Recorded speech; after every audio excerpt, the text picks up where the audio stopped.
Salutare, mai băieți și fete, astăzi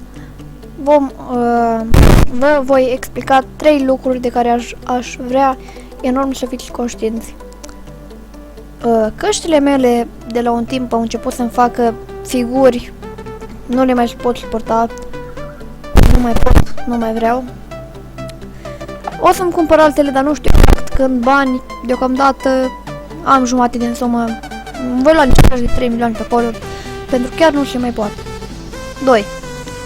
Sunetul din din microfon. Microfonul face un sunet foarte ciudat atunci când eu respir foarte puțin, deci s-ar putea ca în acest videoclip să mă auziți foarte nașpa.